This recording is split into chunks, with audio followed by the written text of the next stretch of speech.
the summer of 1904, in a small courtyard in Berlin, a horse was doing arithmetic. His name was Hans. His owner, a retired mathematics teacher named Wilhelm von Osten, would ask him to add 7 and 5, and Hans would tap his hoof against the cobblestones, slowly, 12 times, and then stop. The tapping was never hurried. One strike, and then a pause long enough for a person to grow restless, and the sound came back off the walls of the yard, a little thinner than it had left the stone. Crowds gathered on warm afternoons, and stood along the courtyard wall, waiting for the horse to be wrong, and the newspapers of the city wrote about him, as though he were a visiting scholar. There was an old man, a large and patient animal, and a ring of people standing on the stones, all of them listening to the same soft knocking sound. The questions grew harder as the months went on, and Hans was given larger numbers and longer sums, and still the hoof found the end of the working and stopped there. Von Osten was not a showman, and he asked nothing from the people who came to watch, and almost everyone who met him came away certain that he believed in the horse himself, entirely and without cunning. That is what made the case so difficult to settle, because a trick usually has an owner, and this one had none that anybody could find. In September of 1904, a commission was formed to decide the matter, brought together by a man named Karl Stumpf, and 13 people came to stand in that courtyard and watch the horse work. They arranged themselves in a loose half-circle in the afternoon light, and the yard was still enough that a person could hear the animal breathing in the space between one number and the next. If there was a wire, nobody found it, and if there was a whistle, nobody heard it. Von Osten was asked to stand back while other people put the questions, and the hoof went on tapping, and the hoof went on being right. The 13 signed their conclusion, and the finding was that there was no fraud in the courtyard. The truth was stranger than a trick, and it took a younger man with a great deal of patience to find it. A young psychologist named Oskar Fungst was given the horse and the time to study him, and he began by changing not the questions, but the room in which they were asked. He noticed something small. Hans could only answer when the person asking could see the answer too. When the questioner stood behind a curtain, or did not know the sum himself, the horse tapped on, and lost his way. Fungst counted what happened, over and over, because counting was the only way to turn a wonder into a fact. It was slow work, the same small sums put to the same animal through long afternoons, the marks gathering on paper while the hoof rose and fell, and rose again. When Hans could see somebody who already knew the answer, he was right about 89% of the time, which is a remarkable score for a horse or for anybody else. When he could not see such a person, he was right about 6% of the time, which is roughly what an animal would manage by tapping away until something in the world told him to stop. The whole ability lived inside the line of sight, and when the seeing was taken away, the arithmetic went with it. Hans was not counting. He was watching. Each time his hoof approached the right number, the human in front of him relaxed, without knowing it. A shoulder dropped by a millimeter. A breath went out. A head lifted by the smallest amount, the way a head lifts when a thing has been finished.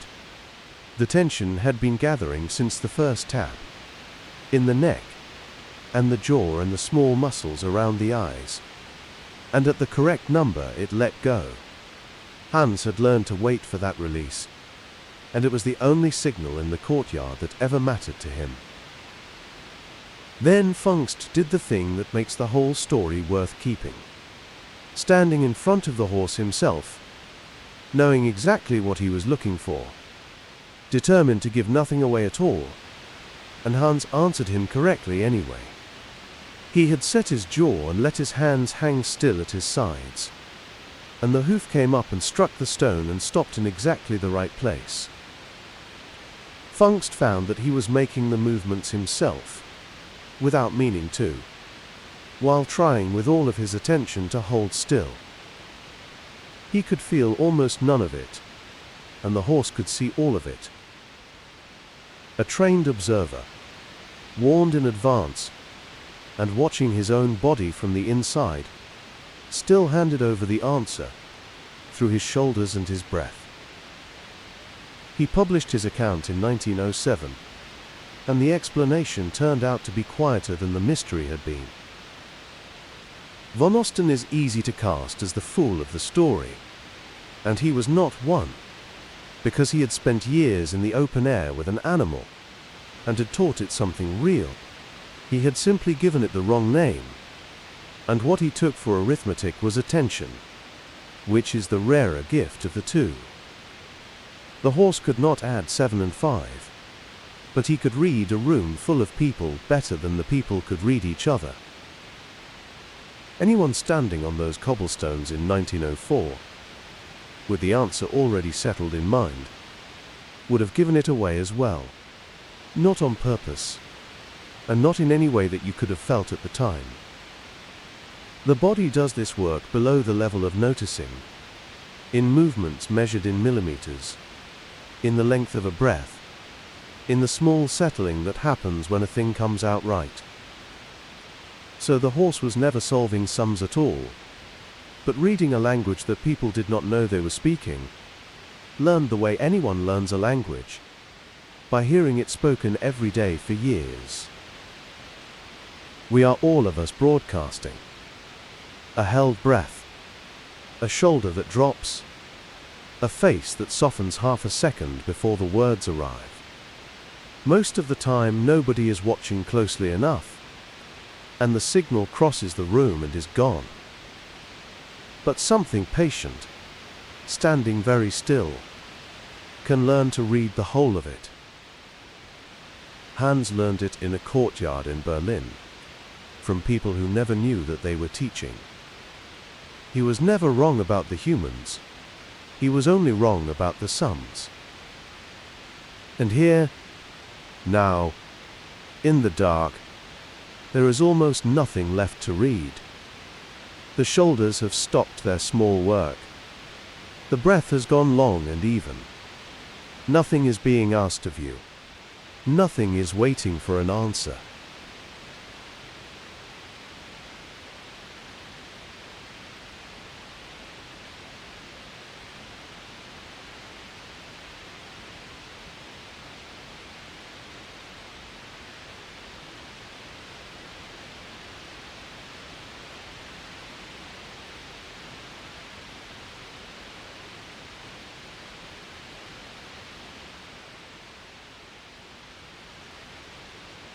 A photograph of a stranger appears on a screen and is gone before the person watching can lean forward. It holds for 1/10 of a second, which is 100 milliseconds, and then a grey square takes its place. The volunteer at the keyboard has never met the face in the picture, and never will, and the question already waiting is whether that stranger seems trustworthy. There had been no time to study the eyes, or the mouth, or the shape of the jaw. The answer came anyway, and it came easily. 100 milliseconds is not very long, rather less time than it takes to say the word face out loud, and on a screen it is barely an event at all. The photograph was there, and then the grey came down over it. The eye registers something closer to a flicker than to a picture, the way a bulb stutters in a hallway. What stayed behind was an impression, with almost no memory attached to it. Ask a volunteer afterwards about the hair or the collar, and the description comes apart in the telling, while the verdict stays where it is, sitting there as the screen holds its blank grey, and the next face loads. The experiment ran at Princeton University in 2006, and it belonged to Janine Willis and a psychologist named Alexander Todorov. It was built out of photographs of strangers, faces that none of the volunteers had ever seen before. The pictures were ordinary, and the questions were ordinary too.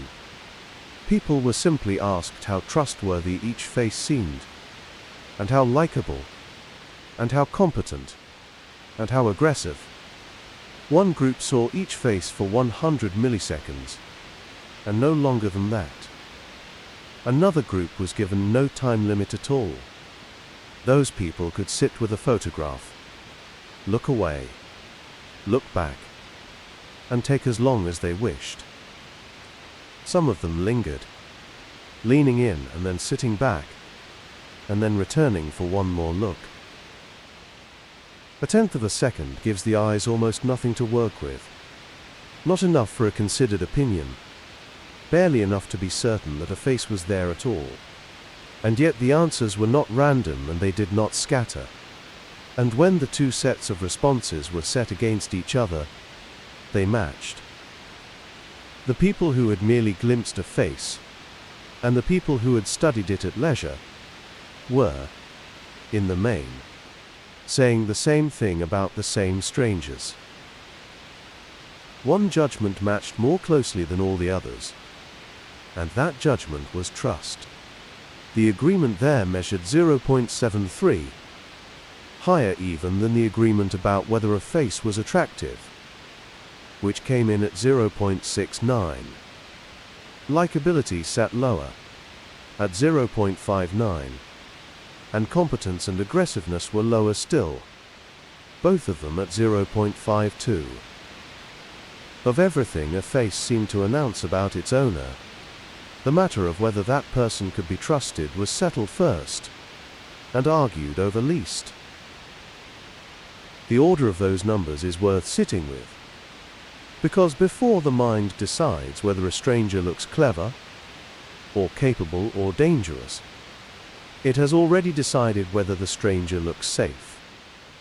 That verdict arrives ahead of the others, and it arrives with the fewest voices disagreeing. It would be natural to assume that all the extra time bought the slower group something. And it did, though not quite in the way it seems. The longer look did not change the verdict. It changed the certainty behind the verdict. The volunteers who had all the time in the world reached the same conclusions as the ones who had a tenth of a second, and they simply felt more sure about them. That was what the two researchers wrote down at the end. More time did not produce a different answer. It produced a firmer grip on the answer already given. There was one small drift worth noticing. When the exposure grew from 100 milliseconds to 500, the impressions turned a little more negative and spread out a little further from one face to the next. The extra 400 milliseconds gave people room to separate one stranger from another, with slightly finer shading. But the direction of the judgment held, and only the edges of it sharpened. You have probably felt this in a lift, or across a waiting room. A small settled opinion about someone you have never spoken to. It arrives complete, with no hesitation anywhere inside it. It feels like something noticed, the way a person notices that a room is cold, or that the bread has gone stale. There is no moment of weighing, and no sense of having chosen, and the opinion is simply present, already formed, waiting to be used. You may pick one seat over another because of it before you notice that a choice was made. The Princeton result is often read as proof that human beings are excellent readers of other human beings. And the study did not show that. Willis and Todorov measured agreement. And agreement is not the same thing as accuracy. They were counting how often different people arrived at the same impression, and not how often the impression turned out to be true of the person in the photograph. Those are separate matters, and the distance between them is wide. A whole room can agree, and a whole room can be wrong together, and the agreeing will feel from the inside exactly like being right. Todorov spent years afterwards working in that gap. In 2017, he set out his conclusion in a book called Face Value. He argued there that these instant verdicts are confident and consistent from one person to the next, and often simply wrong. A face is a face. It is not a record of what someone has done, and it is not a forecast of what they will do. The speed of the impression tells us a great deal about the machinery behind our own eyes, and remarkably little about the stranger standing in front of us, which leaves something gentler than a warning. The first impression arrives before there is any decision to have one. It is fast and it is loud, and it is not the end of the matter. People do revise each other. It happens slowly, over shared meals and long car journeys and small kindnesses that nobody mentions afterwards. A tenth of a second offers a guess. Everything after it is correction. The impression will always arrive ahead of the choosing, and there is no arranging it otherwise. What can be arranged is the slow work that follows, the long, patient rereading of a face you were once sure of.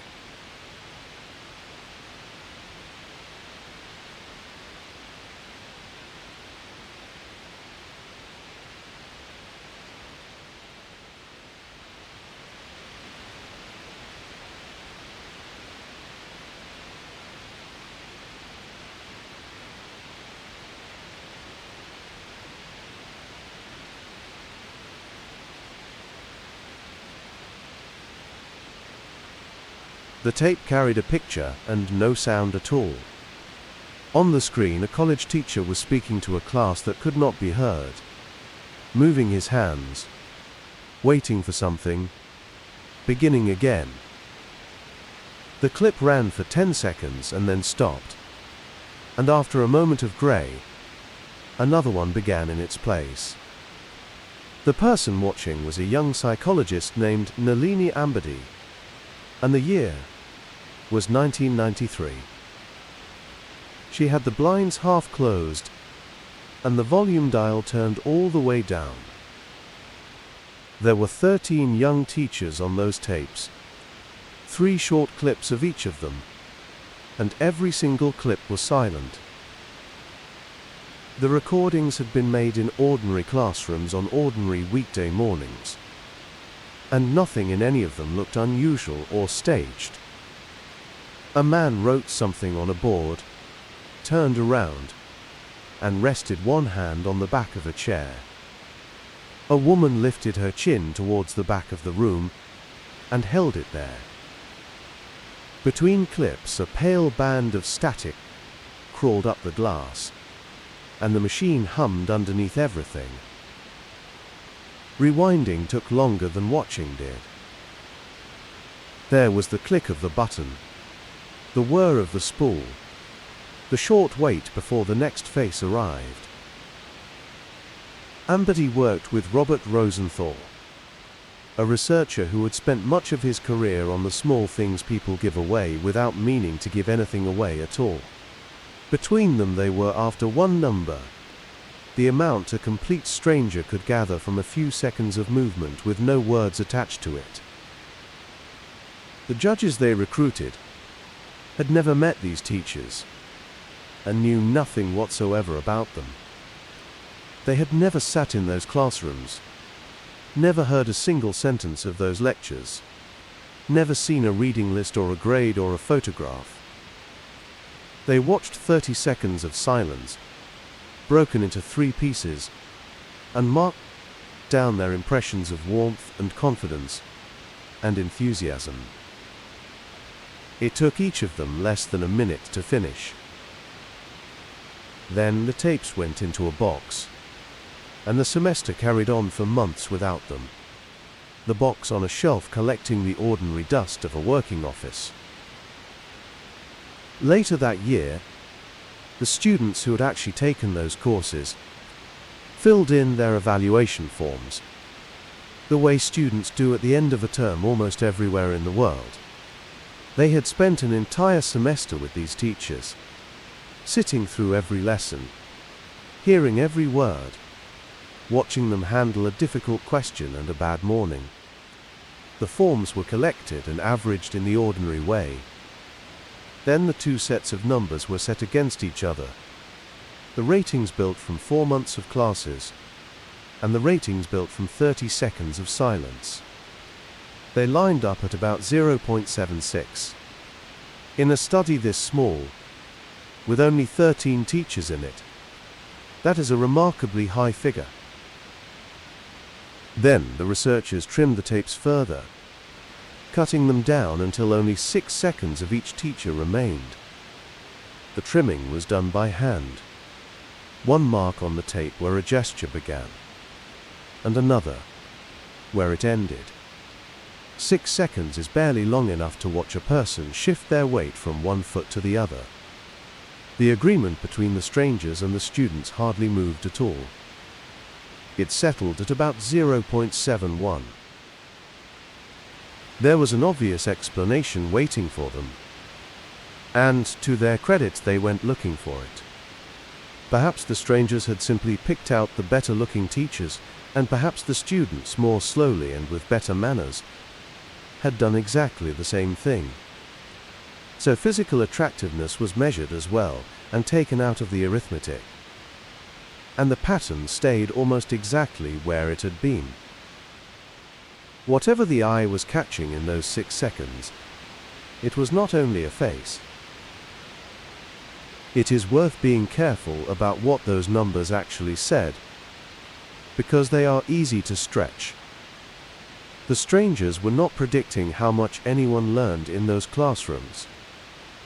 No examinations were involved, no essays, no marks of any kind, and nobody measured whether a single student understood the material any better.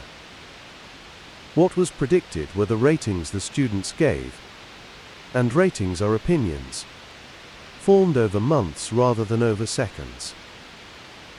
Two sets of impressions agreed with one another, and nothing larger than that was shown. The strange part is how little the extra months seemed to change the impression. A year earlier, in 1992, Amberdy and Rosenthal had gathered up dozens of studies, in which people judged others from brief glimpses of behavior.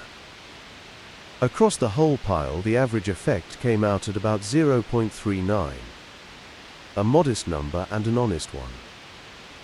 It says that a first impression carries real information and misses a great deal at the very same time. The more unsettling finding was sitting inside the same review. Slices of behavior shorter than 30 seconds predicted about as well as clips that ran for 4 or 5 minutes. Watching a person for 10 times longer added almost nothing to the guess. Nobody has fully explained what is being read in that half a minute of silence. It seems to live in the way a person crosses a room, in whether the shoulders are held tight or hanging loose, in the tilt of a head towards a student rather than away from one. It is in the tempo of the walking, and in the small pause before a hand moves. Not one of those things is ever said out loud. All of it is visible. You have almost certainly done this yourself, in a waiting room, or on a station platform, deciding something about a stranger long before they said a word. The decision arrives without announcing itself as a decision. It feels like noticing. That is the trouble sitting inside the finding. A judgment made from 6 seconds of silence and a judgment made across 4 months of lectures were, among those 13 teachers, very nearly the same judgment. It does not mean the quick look was wise. It means the long look did not correct it. The teachers on those tapes were not being understood. They were being read fast, in a language nobody had agreed to speak. So the whole thing settles into something simple and slightly humbling. We judge with almost nothing. A shoulder that drops, a hand that rises, half a second of stillness before a person turns towards the room. And the almost nothing never feels thin while it is happening. It feels like knowledge, finished and certain, arriving before a single word has been spoken. That is the part that stays with you. Not the speed of the judgment, but how little was needed to convince us, and how thoroughly the little convinced.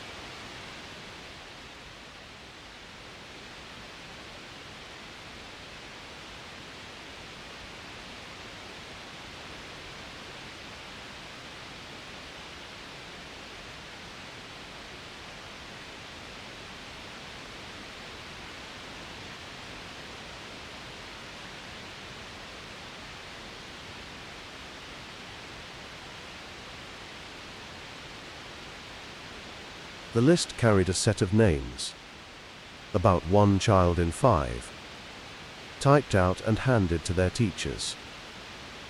Every name on it had been drawn at random, the way names are pulled out of a hat. The teachers did not know that, and what they had been told instead was that the names came from a test taken at the start of the school year by children who were never warned it was coming. The sheet in front of those children had carried an impressive name. It was called the Harvard Test of Inflected Acquisition. That test could do something unusual, the teachers were assured. Something no ordinary examination could manage. It could find the children who were about to bloom, the ones whose minds would open out over the coming months, whatever their marks happened to look like at the time. It could do nothing of the kind, and the name had been invented for the occasion, because the paper underneath it was a plain measure of ability, no better and no worse than any other. The school was an ordinary public primary school in California, and in the reports that followed it was never given its real name. It was simply called Oak School.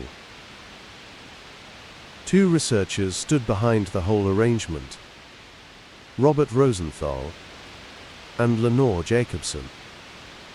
When the papers had been collected and marked, they put the scores to one side and did not use them for anything. Instead, they took the class lists and chose about 20% of the children at random. The names went across in an easy, almost casual manner, like a small piece of housekeeping between adults. These are the ones to watch this year, the ones who are about to bloom. It was a short document, a few lines of type, read once and folded away into a drawer. The teachers were not part of any trick. They were given a list, and they believed it, which is what most of us would do with a list that arrived from a university with a long name on the envelope. Nothing else in the school was altered, since no special lessons were arranged, no extra hour was set aside, and no letter went home to any parent. The children were never told a thing, and the only object that had changed anywhere in that building was a set of expectations sitting inside a few adult heads. Months later, the same children were tested again, at the same desks, with a different season showing through the windows, and the ones whose names had come out of the hat had gained more than their classmates. The gain showed most clearly among the youngest, in the first years of school, where the teachers had the least history with the small faces in front of them. Rosenthal and Jacobson published the work in 1968 in a book called Pygmalion in the Classroom, and the story traveled a great deal further than most findings ever travel. It was easy to carry, because it folded down into a single line. Believe in a child, and the child will rise. The harder half of the story traveled much less well. Other researchers went through the study closely and did not like what they found. There were genuine problems with the way the testing had been carried out, and the criticism at the time was severe, from people who wanted the idea to be true and still could not accept the evidence as it stood. When other teams tried the same thing in other schools, the results came out mixed. Some found an effect, and many found very little at all. In 1984, a researcher named Raudenbush pulled the surviving experiments together and looked at them as one body of evidence, rather than as a collection of separate stories. Something real was there. It was small. There was one further detail, and it is the sharpest thing in the whole business. The effect shrank away towards nothing when the teacher had already known the class for more than 2 weeks. A stranger with a list could be moved by the list, but a fortnight of watching an actual child at an actual desk was enough to outweigh it. The expectation was never a spell. It was information, and it lost to better information, quickly and without ceremony. So the headline did not survive, but the machinery underneath it did. And that machinery is the part worth keeping. In 1985, 2 researchers named Harris and Rosenthal gathered a large body of work on what teachers actually do differently when they expect more from a particular pupil. Not what they say, but what they do, in the room, with their bodies and their voices and the paper on the desk. 2 things came through more strongly than anything else. The first was the climate around the child.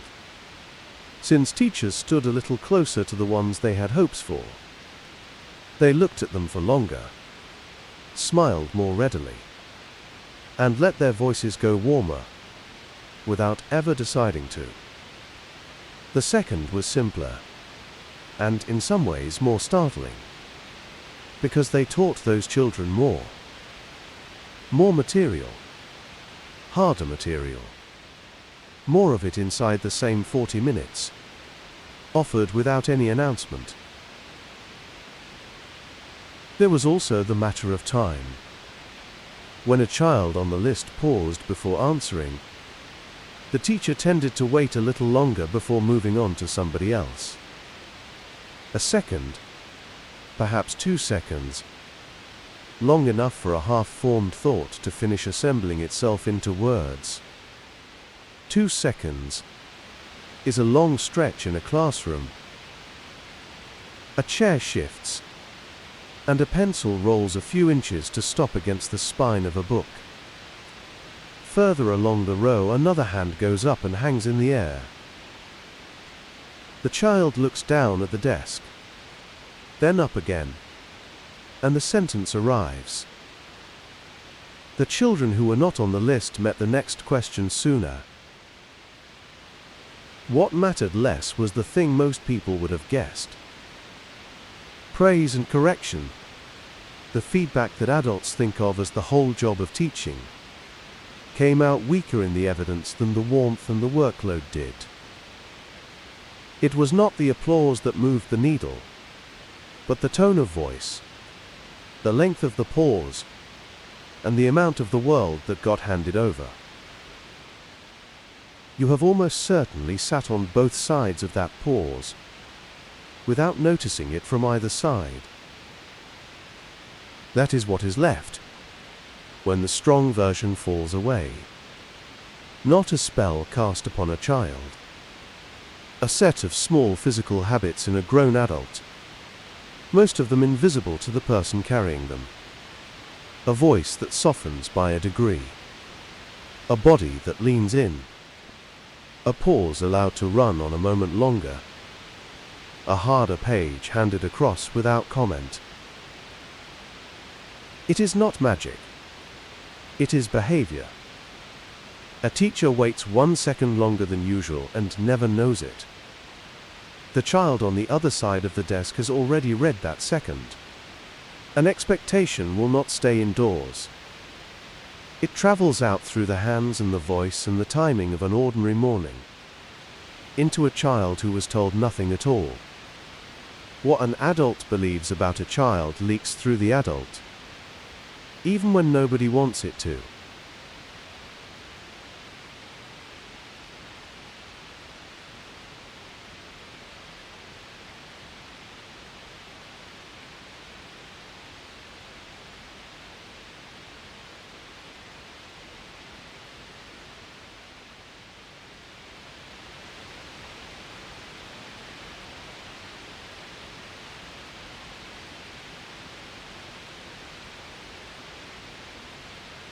Maybe. The whole thing began with that one word, recorded on tape. A woman was asked to say it aloud and then stop. Not a sentence. Not a remark to anybody. Just one word spoken into a microphone while the reel turned. The machine was already running before she spoke, and it went on running after she stopped, catching the room and nothing else. The work belonged to a psychologist named Albert Mehrabian, and it was done in 1967. He was chasing something narrow and rather strange. He was after the share of a feeling that rides in the word itself, and the share that rides in the sound wrapped around the word. The first of the two studies was carried out with a colleague named Morton Wiener. They gathered single words and sorted them by their plain meaning, some pleasant on their own, some flat and ordinary, some unkind. Each word was then recorded 3 separate times, once in a warm voice, once in a neutral voice, and once in a cold one. Between the takes came a pause, a breath, the small click of the machine being set again. Later, other people sat in a quiet room and listened to those recordings, one word at a time, with nothing else to go on. A word, then the hiss of bare tape, then the next word. Between one and the next there was nothing to listen to at all, only the low hum of the room and the wait. Each listener marked an answer down and sat back for the next voice to arrive. Their task was a narrow one, and it had nothing to do with what the word itself meant. They had to judge how the speaker seemed to feel towards the person she was speaking to, and nothing more than that. The tone won, again and again, and it won by a distance. A kind word said in a cold voice was heard as coldness by almost everyone who listened to it. A cold word said warmly softened in the ear, and the listeners marked the speaker down as friendly. The meaning of the word gave way to the way the word had been said. The second study, done with a colleague named Susan Ferris, was narrower still. The whole experiment rested on that one word, maybe, which carries almost no feeling of its own. Women recorded it in different tones, warm and flat and displeased, and those recordings were played to listeners. Beside them there were photographs, black and white, of women's faces, arranged to carry the same 3 feelings. The faces did not move and did not blink, and they held whatever they held for as long as anybody cared to look. A voice and a face were offered together, and the listener had to decide what the person felt. Out of that pairing came a proportion that has outlived everything else about the study. The face accounted for about 55 parts of the impression, and the voice for about 38. Then something happened that had nothing to do with either of those rooms. Somebody set the two studies beside each other and folded them into a single sentence that neither of them supported.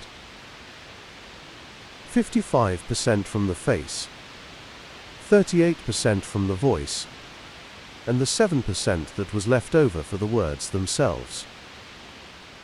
It is a tidy line, and tidiness travels well. It has been printed on slides in a great many training rooms, drawn as a pie chart in a great many books, and repeated to a great many nervous speakers as a law of all human talk. The two studies were never run together, and if you stand in those two rooms a moment longer, you can see how small they were.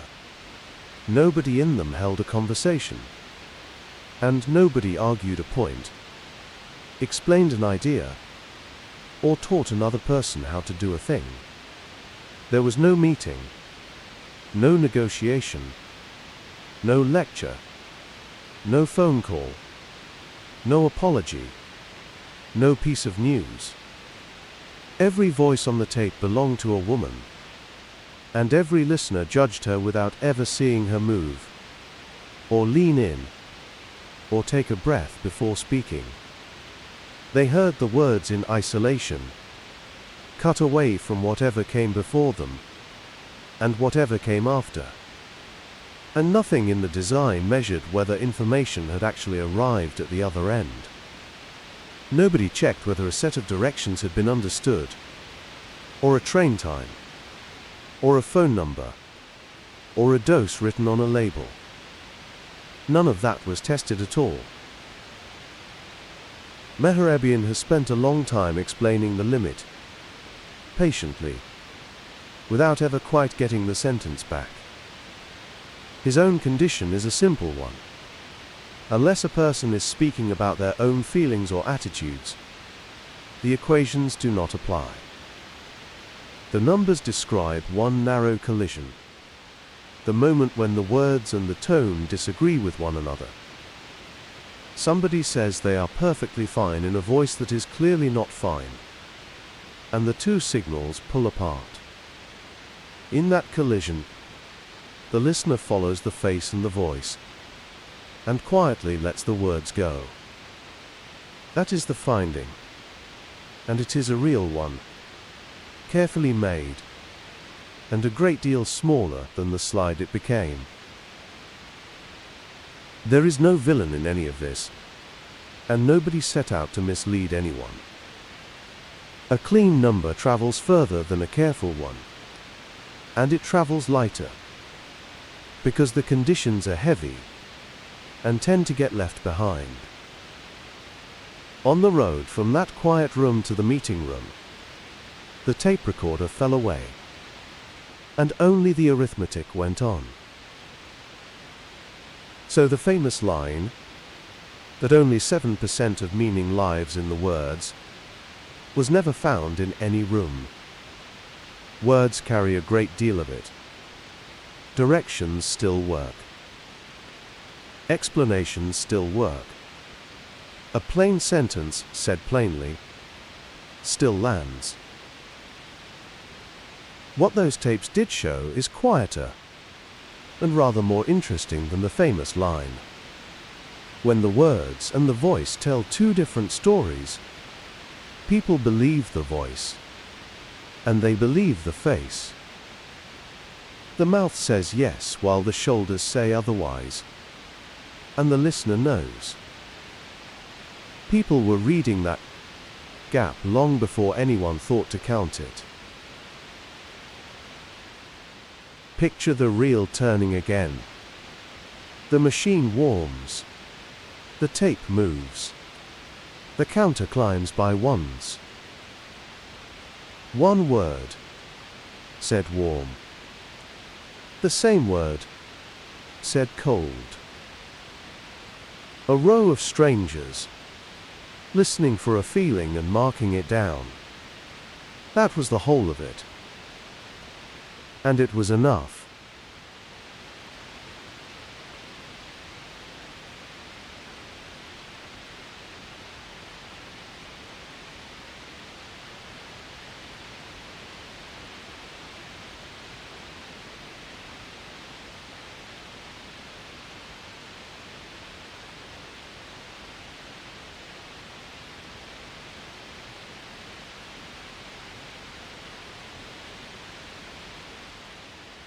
A cloth band went around the man's upper arm, above the elbow, and was pumped tight until it gripped.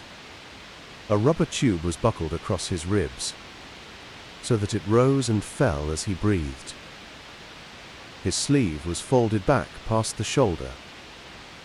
His free hand lay open on his knee, and he had been asked to leave it there and to hold still. Beside him a roll of paper turned at a slow crawl under a thin pen, and the pen laid down a line without stopping. Whenever the body under it lifted, the line lifted with it. The machine was watching three things at once. It followed the pressure of the blood, the rate of the pulse, and the rise and fall of the chest. This was the police station at Berkeley, California, and the year was 1921. The young officer who had built the machine was named John Larson. The chief of police in Berkeley was a man named August Vollmer. He wanted the thing tried in real cases, in the small rooms where the questions were actually asked. So it was tried. What Larson had built was the first modern police polygraph. It was the first instrument to take those three measures together and set them down on one page. He did not invent the wish to catch a liar. People had carried that wish for as long as there had been people. What he built was a way of writing the body down, continuously in ink, while a voice asked questions across a table. Before Larson there was a man named William Marston, who had a test of his own. Marston measured systolic blood pressure, the push of the heart at the moment it squeezes. He took his readings in pieces rather than all at once. A cuff went on. A number was written down. The cuff came off with a long sigh of air. A question was asked, and then the cuff went on again. The record was a handful of separate points, rather than one unbroken line. It was clever, and it was not enough. In 1923, that test was offered to a court in the United States, and the court refused it. The case was called Fry against the United States, and it was Marston's blood pressure test that the judges turned away. The idea had lost its first argument in law, and it lost it early, long before most people had ever heard of it. The instrument did not stay in Berkeley.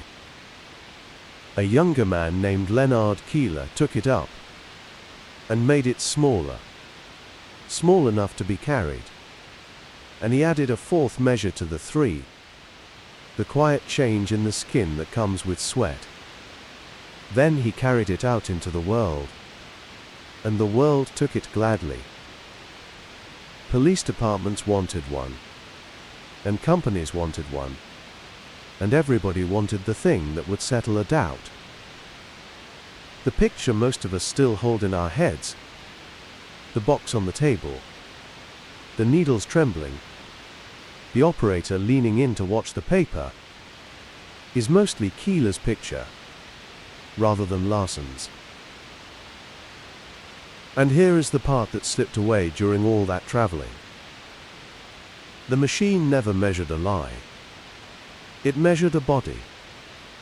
It measured how hard the heart pushed, how fast it beat, how the breath came, how the skin turned damp.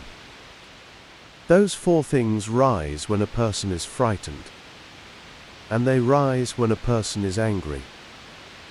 They rise just as willingly when a person is innocent and afraid of not being believed. A guilty body and a frightened body write a very similar line on the paper.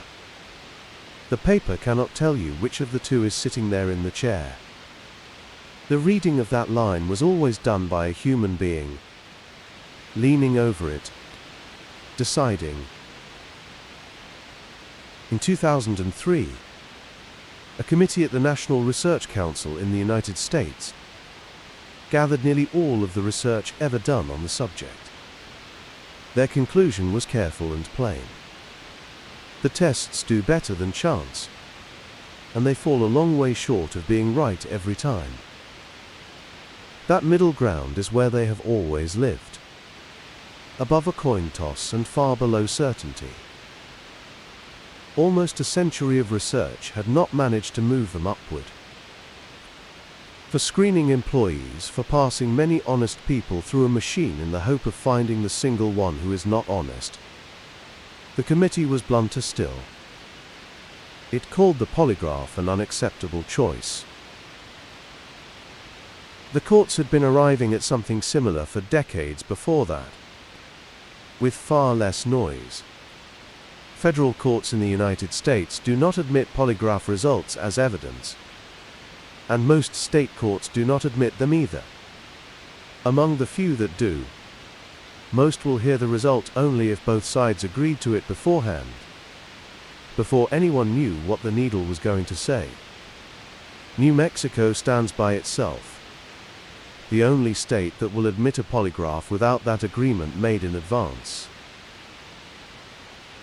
There is something almost tender in the whole long attempt, if you stand far enough back from it. Larson wanted a machine that would be gentler than a beating in a back room. Vollmer wanted evidence rather than a confession squeezed out of a tired man at 2 in the morning. Keeler wanted the little case open on every desk in the country. Underneath all of it sat a hope that is easy to understand. The hope that the body would hand over a clean answer, that the mouth was holding back. The body did answer, and the body always answers. A pulse quickens, a palm dampens, a breath goes shallow and quick, and the pen climbs obediently up the page. But the answer was to a different question than the one being asked out loud. The body was only saying that something in this room matters, and it was never saying what, and it was never saying why. So the line kept rising and falling, faithfully, hour after hour, in station houses and offices, and small rooms with one high window. There was the scratch of the pen, the creak of a chair, the steady feed of paper over the roller. It was never nonsense, and it was never a trick, since it was a real record of a real body under pressure. It simply could not be read the way people wanted so badly to read it. What the pen wrote down was true, and it was not the truth anyone had come for. A man sat there breathing, and the ink went on recording the breathing, minute after minute. When the roll ran out, it was torn off and set aside on the desk. The thing the questioners wanted was still inside him, exactly where it had been when he walked in. He rolled his sleeve back down over the mark the band had left on his arm. Whatever he knew was still in him, whole, waiting for a question shaped some other way.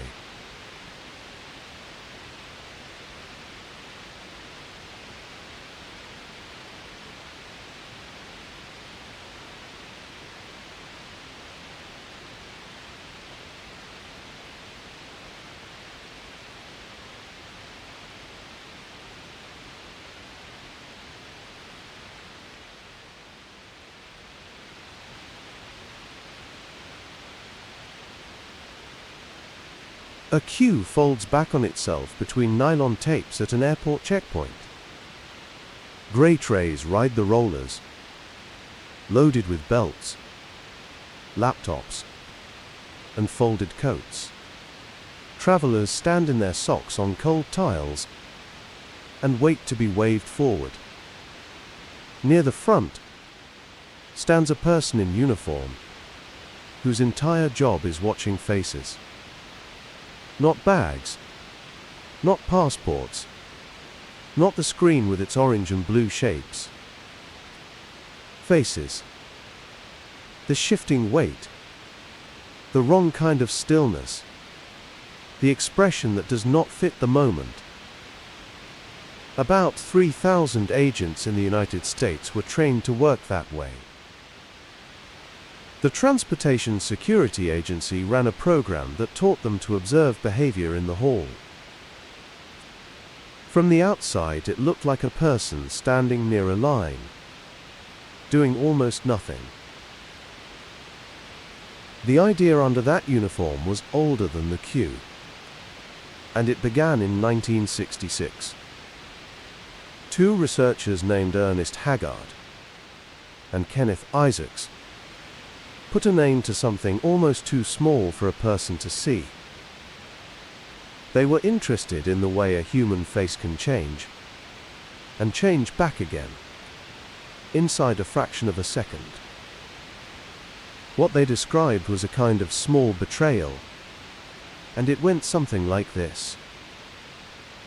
A face holds one steady, pleasant expression while its owner speaks about ordinary things. Then, for a moment shorter than a blink, something else crosses it and is gone. Fear, perhaps, or contempt, or a sudden flash of grief. And then the settled face returns. The sentence finishes, and the conversation carries on, as though nothing had happened at all. The idea traveled slowly at first, and then it traveled a very long way. A psychologist named Paul Ekman spent decades of his life on the human face. He built a way of writing down what a face does, movement by movement, so that two researchers watching the same piece of film could agree on what they had seen. That system is still in use today, frame by frame, in patient and unglamorous work. It happens at a desk, with the film stepped forward one still image at a time, and a code written down for each movement. Under his hands the face became something like a map, and he was careful, all his life, about what the map actually showed. A flicker, he said, is the sign of an emotion being held back, and it is not the sign of a lie. That difference is easy to lose and worth keeping hold of. A man in a waiting room may hide his fear from the nurse who calls his name. A woman at a family dinner may hide her irritation and smile her way through the pudding. A boy at a birthday party may swallow his disappointment and thank his aunt for the socks. Not one of those people is lying about anything. Hidden feeling runs through ordinary, honest life all day long, in almost everyone alive. So the flickers turn up in people telling the truth, just as readily as in people hiding something. A face that leaks is only reporting that a feeling is present, and it says nothing at all about whether the words are true. Between the laboratory and the airport, that caution was mislaid. In a terminal, the line never stops moving, and every face passes once and is gone. A watcher gets a few seconds of each stranger, in flat overhead light, under the noise of the announcements. Paul Ekman did not build that program, though he inspired it, and he advised the people who did. In November 2013, the Government Accountability Office published a report on how all of this had worked out. Roughly $900 million had gone into behavior detection since 2007. The auditors then did something plain and rather beautiful. They went back to the research itself. They gathered 4 large reviews of the evidence. Between them, those reviews covered more than 400 separate studies, carried out across 60 years of work. 60 years is a long stretch of human effort. Students in one decade taught the students of the next, sitting in quiet rooms, watching strangers on tape and marking down who they believed. Then the auditors looked at what all of that evidence added up to. The answer was flat.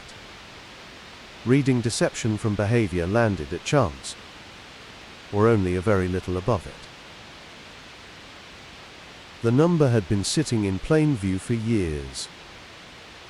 In 2006, 2 researchers named Charles Bond and Bella DePaulo pooled 206 studies into one enormous pile.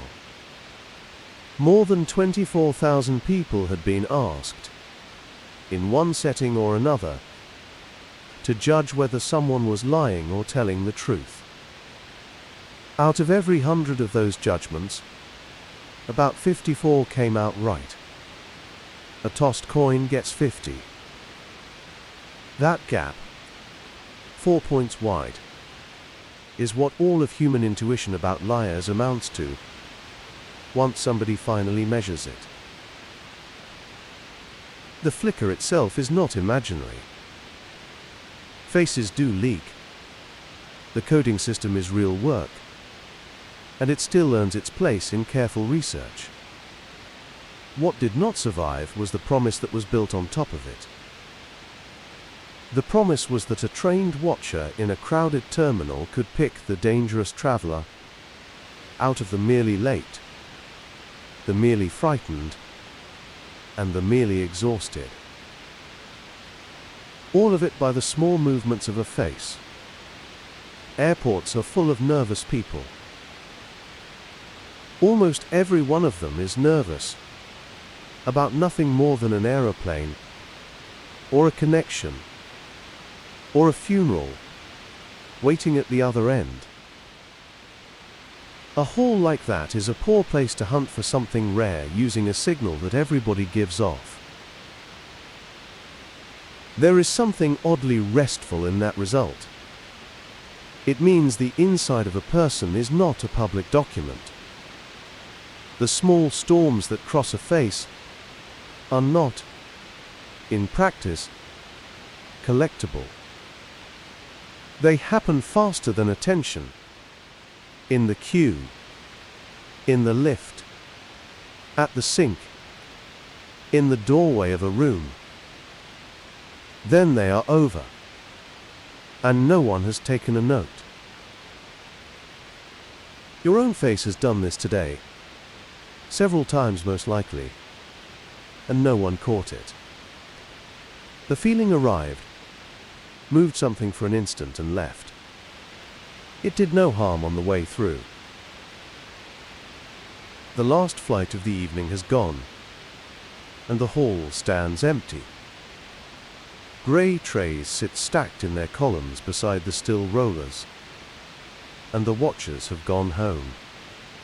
$900 million was spent on the idea that a face gives its owner away. What the money bought was 4 points above a coin tossed onto a kitchen table. That was the entire return. And whatever crosses your face in the dark stays yours.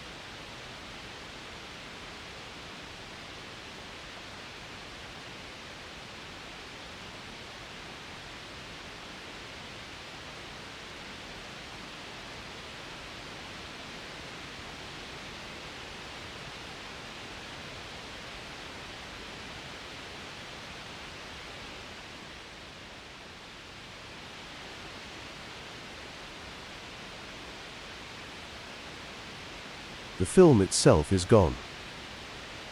What survives is the telling of it, passed along by hand and by memory. No print has ever surfaced, and no archive holds a single frame. Everything anyone knows about the experiment comes at one remove, through another person's memory of a dark room and a screen. The man who made it was a young filmmaker named Lev Kuleshov. He worked in Moscow in the cold years between 1918 and 1922. The city outside was short of bread, short of coal, and short of film stock. Cameras stood idle for want of anything to load into them. So Kuleshov worked with what he already had, which was old footage, borrowed reels and a pair of scissors. He held the strips of celluloid up to whatever light the window gave him.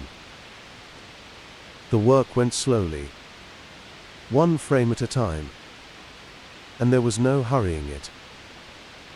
Every cut had to be scraped thin at the edge and joined again with glue. He took the pieces apart and put them back together in new orders. He wanted to know what happens when one picture is set beside another. Among the scraps he kept was a close shot of an actor named Ivan Mosjokin. The strip had been filmed for some other purpose entirely and then set aside. In it, the actor did almost nothing, and he looked out past the lens with a still face and calm, unfocused eyes. His mouth was closed, and his eyes settled on nothing in particular. There was no expression to speak of, only a man waiting for something. It was the sort of shot most cutters would have thrown away without a second thought. Kuleshov built 3 short sequences, and in each of them he used that same shot of Mosjokin, unchanged, frame for frame.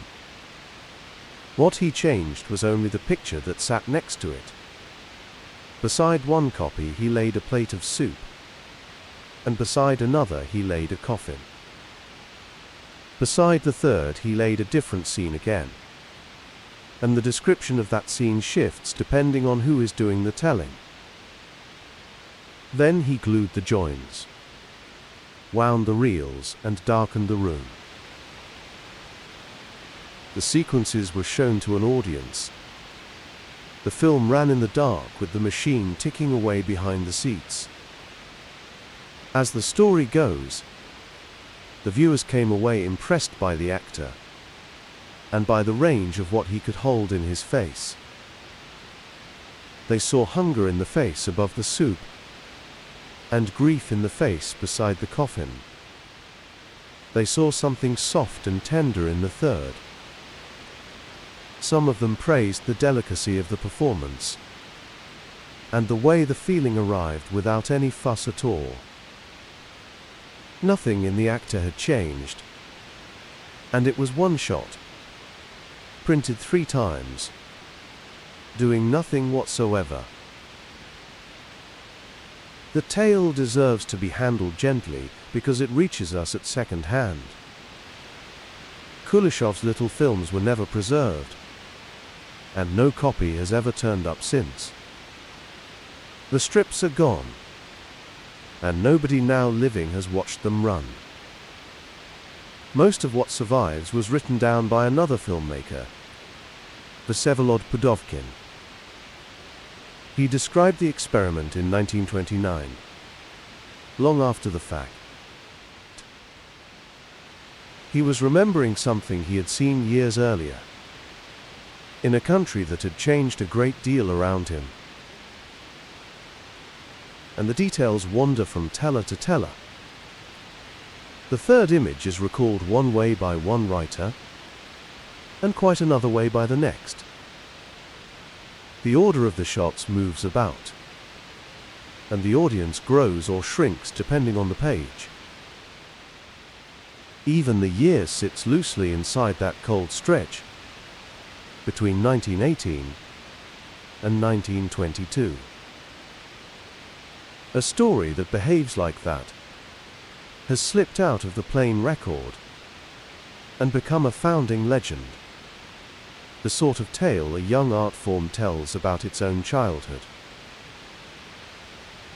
For decades, the legend was simply repeated in classrooms and in books about editing. Then, in 1992, two researchers named Stephen Prince and Wayne Hensley decided to run the thing properly. It was a careful attempt to check something that almost everyone already believed. They assembled their own version of the sequences, showed them to viewers, and asked in plain terms what the face seemed to be feeling. The answers did not follow the legend, and the surrounding images did not carry the judgment along with them. In their hands, the famous effect simply did not appear. That might have closed the matter, and for some people it did. Others kept returning to the question, with steadier methods and larger groups of viewers.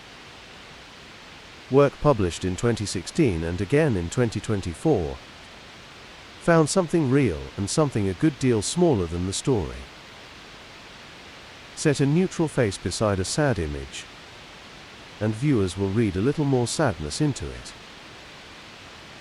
Set the same face beside a warm one, and the reading warms slightly. The effect is not a switch that swaps one feeling for another, but a thumb laid on the light end of a balance. The shift is genuine, and it can be measured. It is also modest. So the audience in that cold Moscow room was probably not building a whole performance out of nothing. Nobody invents grief on a face that has none. And what happens is far smaller and far softer than the legend. A still face is not a closed door.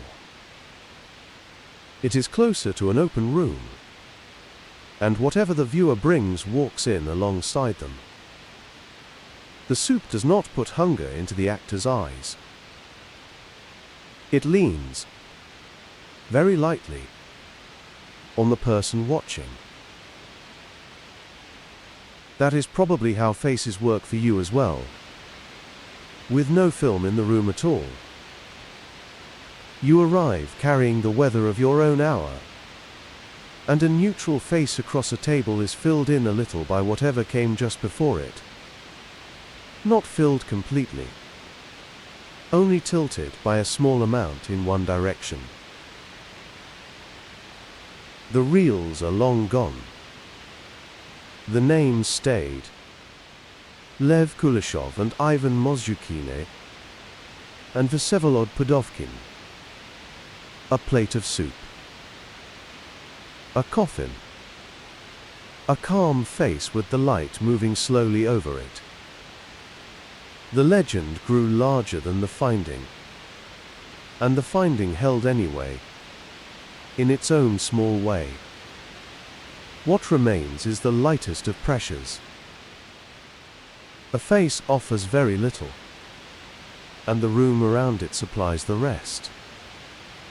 The pressure is gentle, and it asks for nothing. It tilts the face by a hair, and then lets the face be.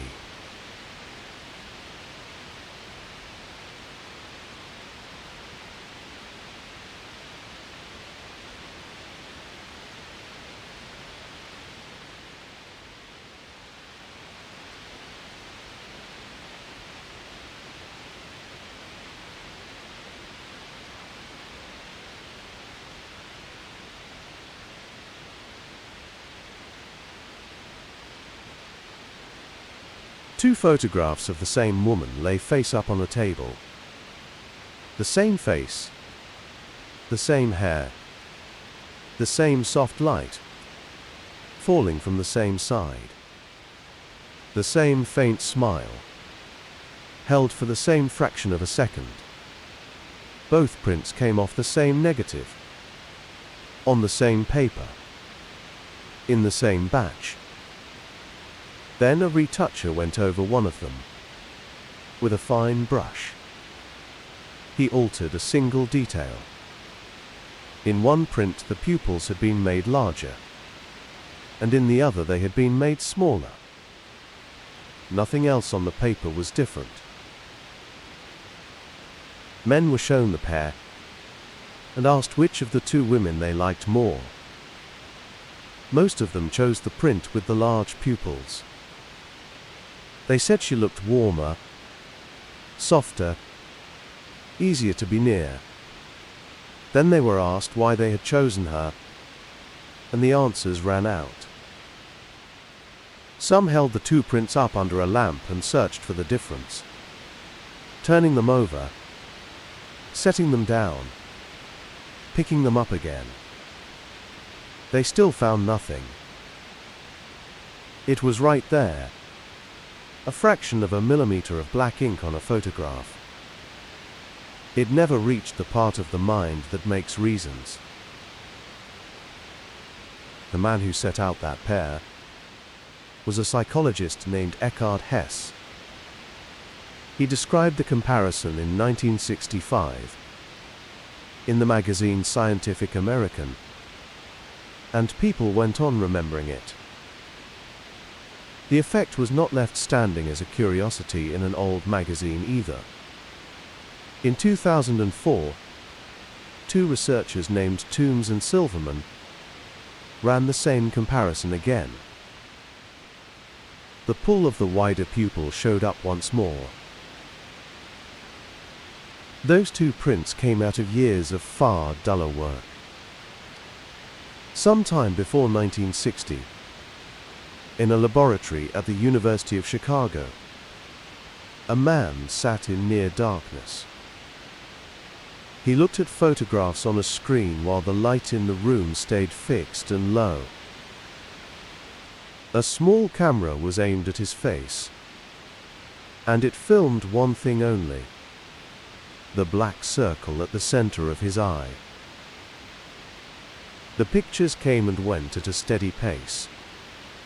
A landscape, then a baby, then a plate of food.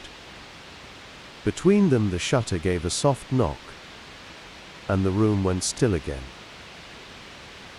The black circle moved along with them, a little wider, a little narrower, by amounts far too small for anyone in the room to notice. The film would be measured afterwards, frame by frame, by hand, in a quieter room down the corridor. That took hours, and it took someone bent close to a lamp, marking one edge of the circle, and then the other. The strip ran through the fingers a frame at a time, and every frame gave up a single number. Hess worked with a colleague called James Polt, and in 1960, the two of them published a short paper in the journal Science. The claim inside it was small and strange.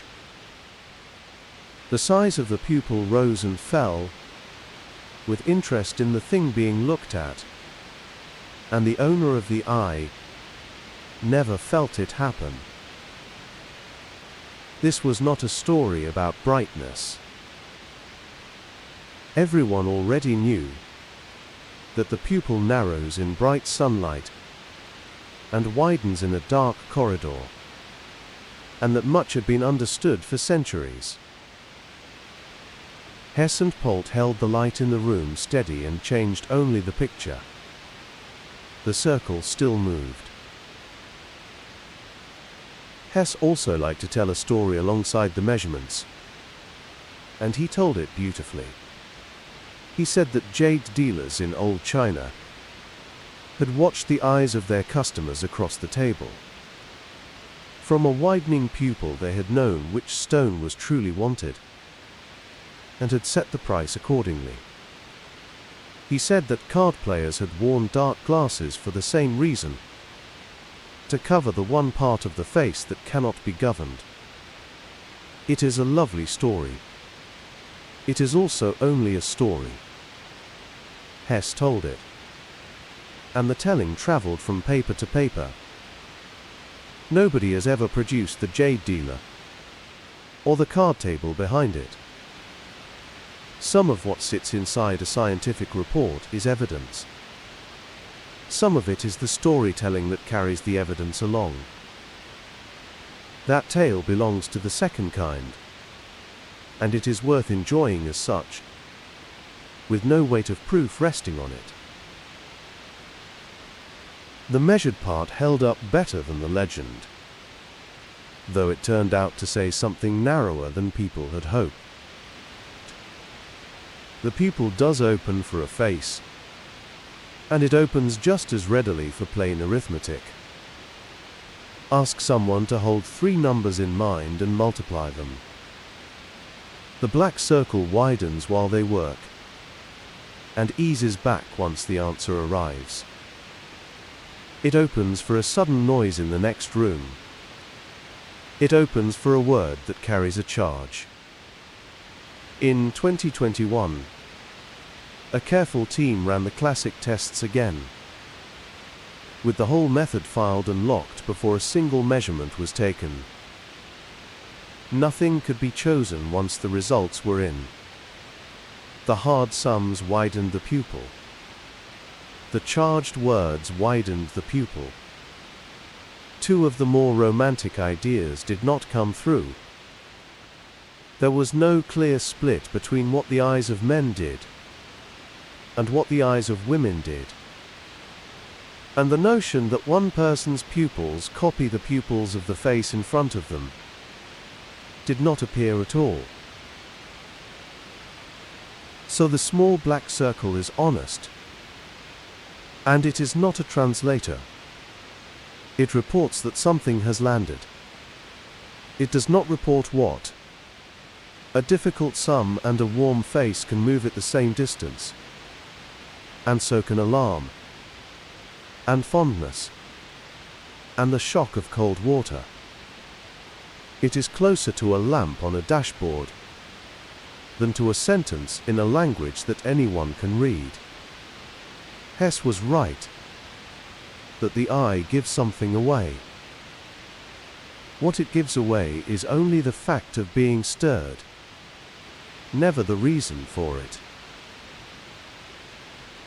There is something restful in that. The body keeps a signal without a meaning. It says that the lights came on inside, and it stops there. Anyone watching still has to guess the rest. In a dark room, the circle simply opens, wide and slow, because the dark asks for it. Yours are wide now. Nothing is being measured, and no camera is aimed at you. There is nothing in front of the eye to work out. The black circle can rest at whatever size the night gives it. The most it will ever tell anyone is that something reached you. What that something was stays behind the eye, unnamed and unread.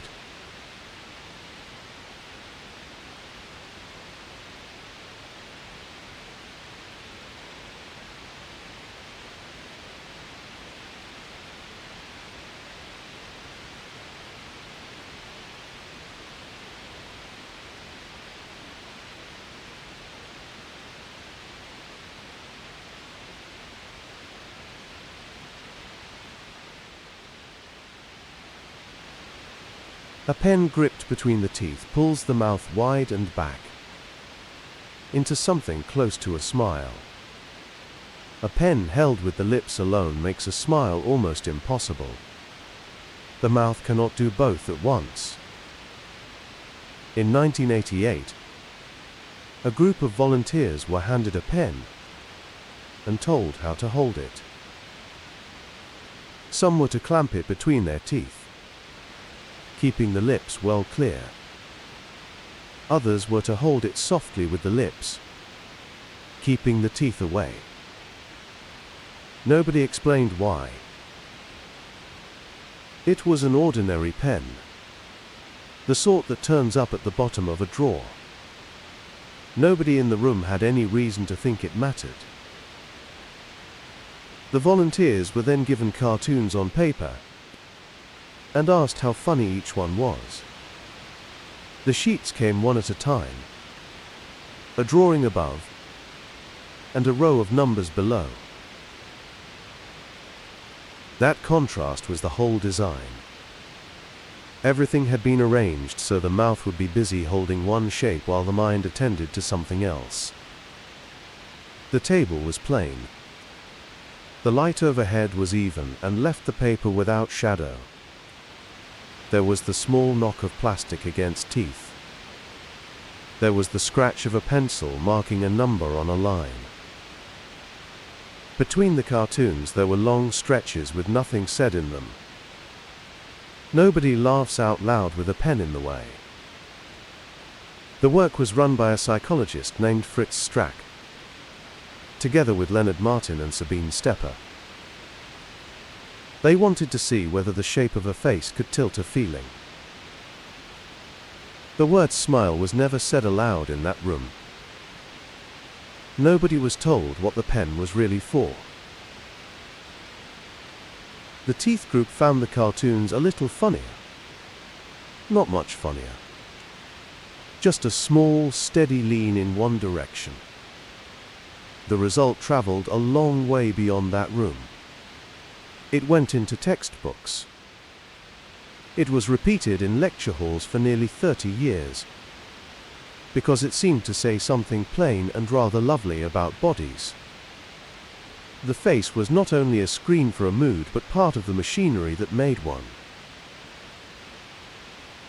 Then, in 2016, something careful happened.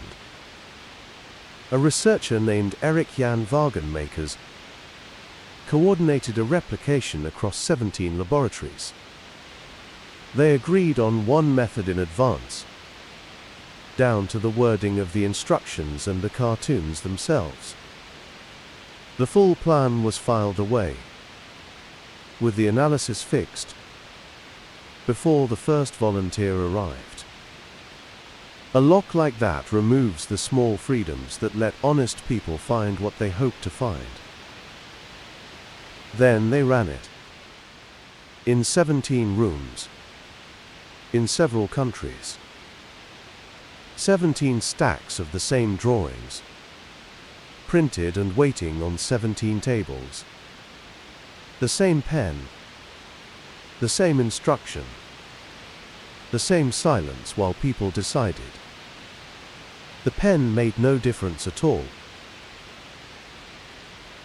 That is a hard thing to sit with, and it is worth being plain about what it means. Nobody was caught inventing anything. The first room was real, the volunteers were real, and the small lean they showed was honestly recorded. A result can be true of one room and still fail to appear when the same room is built 17 times over. What fell was the pen, not the people who first picked it up. The story could have stopped there, and for a while a great many people thought it had. Then in 2019, a researcher named Nicholas Coles gathered up the whole existing record on faces and feelings. 138 studies, and more than 11,000 people counted together. Pooled like that, an effect did appear.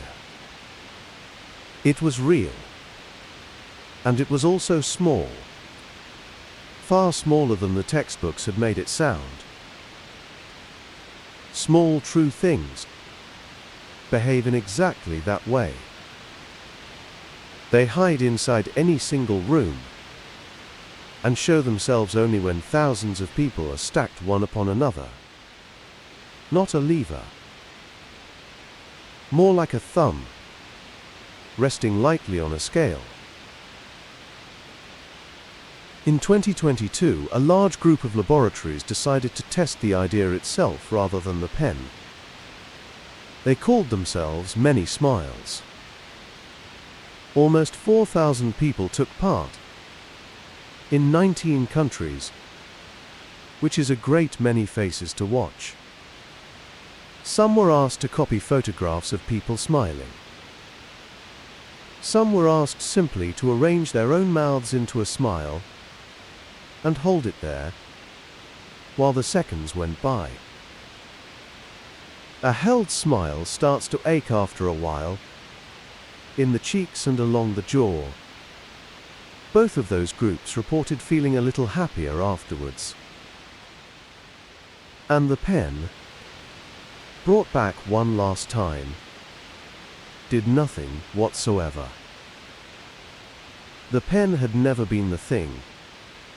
It had only been the door. There is one more thread, quieter and much less certain.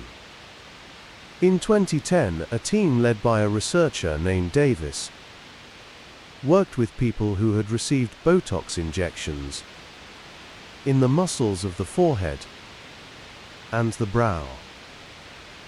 Those people described their own feelings as slightly fainter than usual. In 2011, two researchers, Neil and Chartrand, found something in the same direction. People whose facial muscles had been softened by Botox were a little less accurate at reading emotion in the faces of others. It is as if part of the reading had always been done by mirroring in their own skin.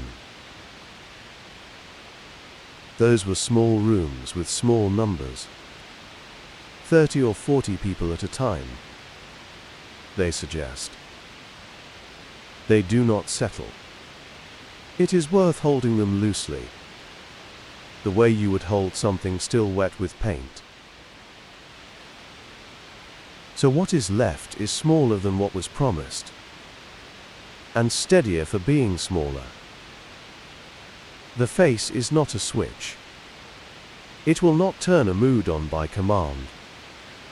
And no pen held between the teeth will make a dull cartoon funny. But the face is not a bystander either. It is wired into the same circuits that carry the feeling, and it leans in while the feeling passes through. And if you are lying still in the dark just now, your face is doing almost nothing. The jaw has let go of whatever it was holding all day.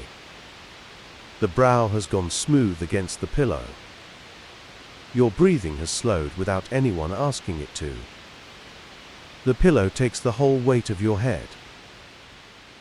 The mouth rests in no particular shape, and there is nothing there to arrange. No expression waiting to be made, and no one here to read it. Whatever settles over you here in the dark, your face did not invent it. The face never invents the feeling. It only takes part as it has done all your life. And it is taking part now.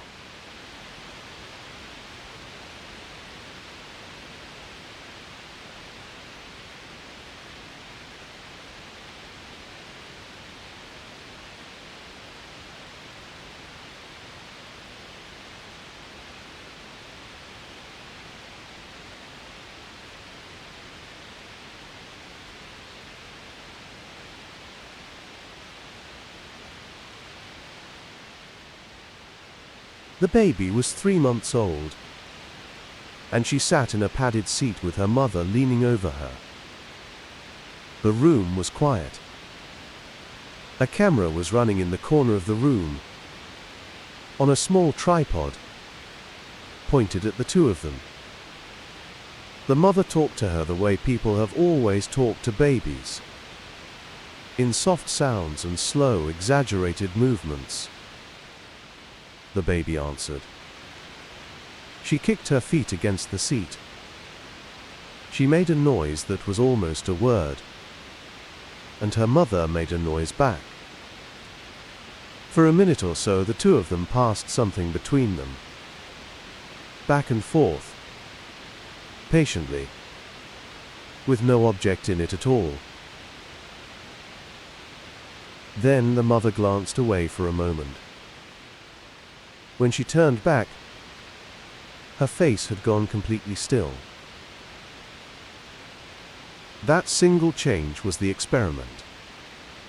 A researcher named Edward Tronick had described the procedure in 1975, and the full account was published in 1978. It asked for nothing complicated.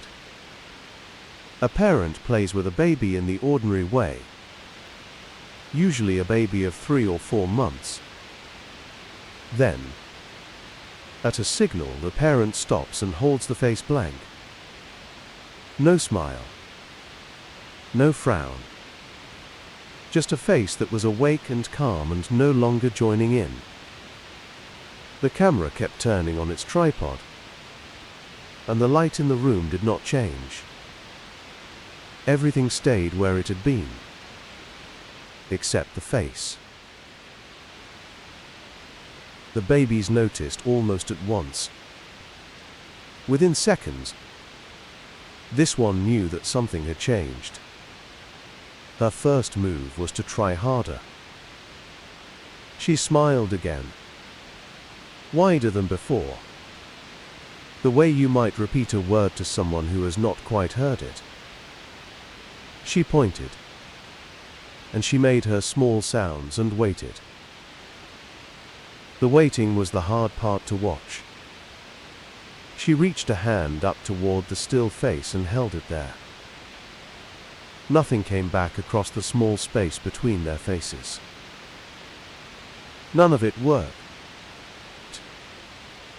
And so she changed her method.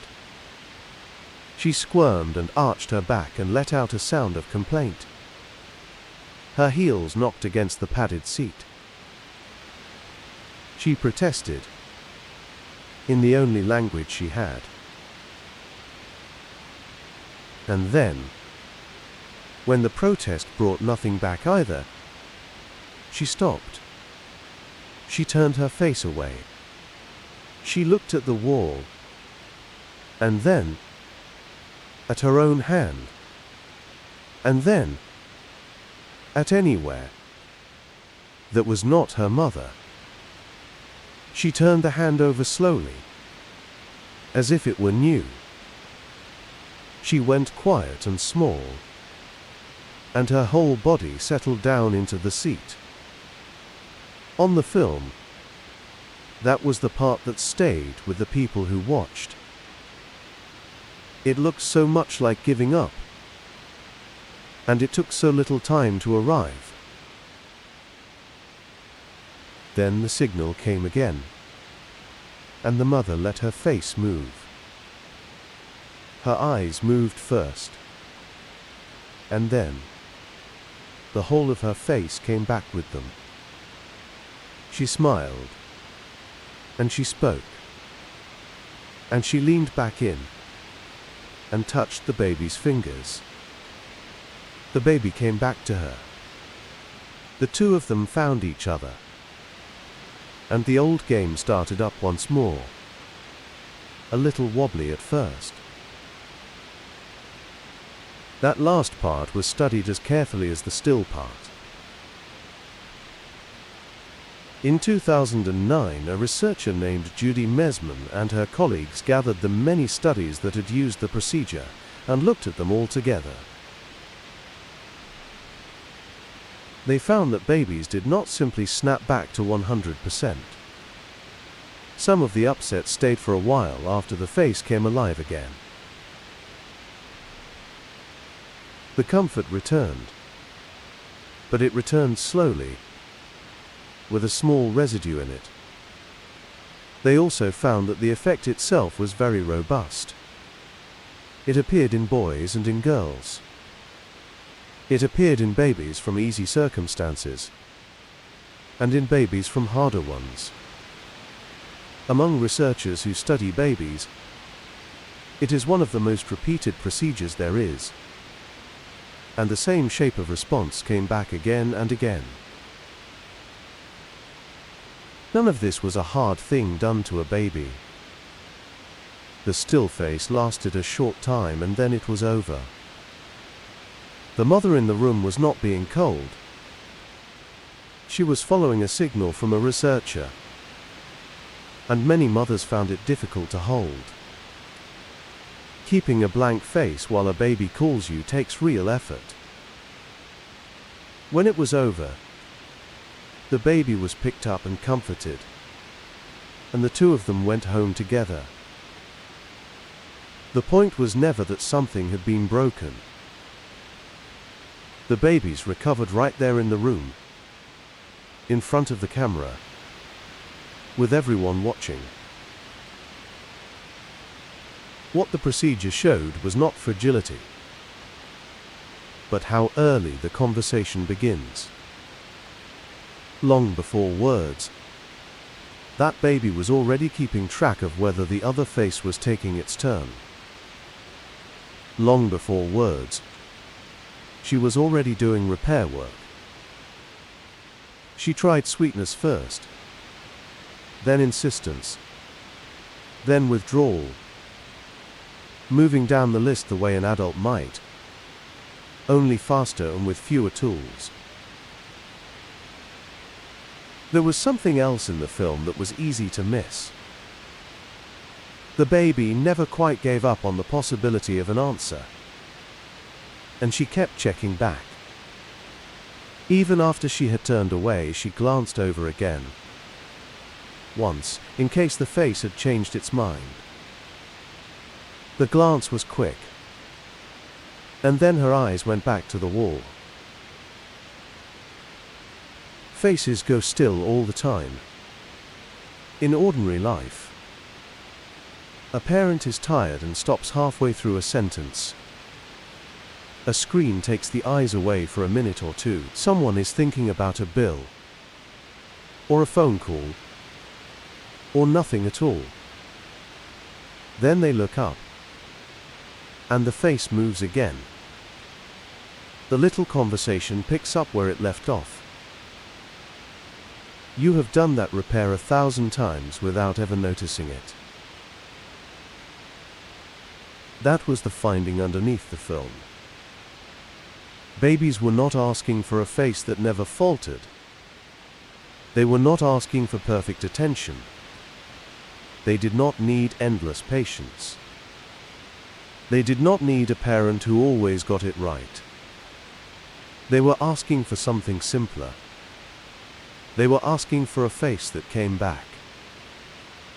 What the baby looked for was never a face without flaw. It was a face that answered back.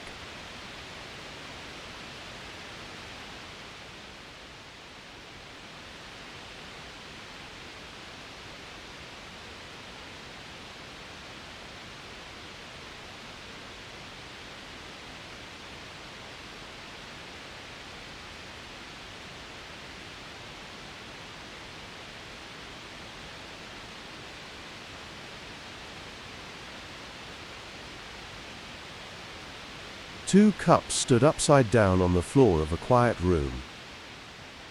Under one of them lay a small piece of food. A person sat behind the cups, said nothing at all, and simply pointed at one of them. The arm went up and stayed up. One finger held out and steady. The floor was bare, and it gave back every small sound in the room. Then the animal was allowed to walk over and choose. That was the entire test. It looks almost too simple to reveal anything at all. A chimpanzee has a large brain and careful hands. It can open puzzles that defeat nearly every other animal. It can plan, and wait, and use a tool it shaped itself. And yet, in that plain little room, the chimpanzee looked at the 2 cups and guessed. The pointing finger was there, steady and obvious. It simply did not carry meaning. It was a shape held in the air, no more useful than the edge of a shelf. A dog, given the very same 2 cups, walked to the one the finger had chosen. Brian Hare and his colleagues described this in the journal Science in 2002. The result unsettled a good deal of comfortable thinking. Chimpanzees are our close relatives, and dogs are not. If reading a human hand were only a matter of raw intelligence, the chimpanzee should have won the whole thing easily. Instead, the dog got it right, as though the question had never been difficult. A pointing finger was enough. So was a glance. When the person only turned their eyes toward the correct cup, the dog followed the eyes. The first explanation everyone reached for was practice. Dogs live among people. They spend their whole lives near hands that give things and take things away. Years of that might teach an animal to watch fingers very closely. So the researchers set the same 2 cups in front of puppies. Some of them only a few weeks old. They were small and unsteady, still soft-footed, barely finished with the first weeks of life. Their feet slid a little on the smooth floor as they went. Someone had to carry each small one back to the starting place between tries. The puppies followed the point. Some had grown up with very little human company, and they followed it too. Whatever this was, it did not need years to arrive. The early work also looked at wolves raised by people, and those wolves did not follow the gesture. For a while, that made a neat story about a clean line between wolf and dog. The neat story did not entirely hold. In 2008, Monique Udell and her colleagues raised wolves in an unusually intensive way. Reared by hand, kept close to people day and night. That kind of rearing means feeding at all hours, and a person always within reach. Those adult wolves could follow human gestures. The line blurred, the way lines usually do. What stayed standing was smaller and steadier than the headline. Puppies do this early, and they do it without being taught. A large comparison in 2021, led by Hannah Salomons, found the same pattern once more. The strangest part of all happened on a fox farm in Siberia. In the cold, among long rows of pens. Wind came down those rows all winter, and frost stood on the wire. Boots sounded on the frozen ground, long before any hand reached a pen. Decades earlier, a researcher named Dmitry Belyaev had begun a slow experiment with the foxes kept there. He selected for one thing only. Not cleverness, not obedience, not skill of any kind. Only for the foxes that stayed calm near a human hand. Generation after generation, the calm ones were bred, and the others were not. The point was never to make a pet. The point was to watch what tameness dragged along behind it. In 2005, Hare tested the young foxes that had come out of that tame line.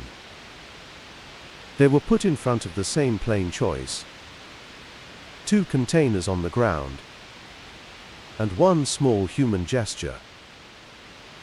The ground was hard and bare, and the 2 containers were the only thing standing on it.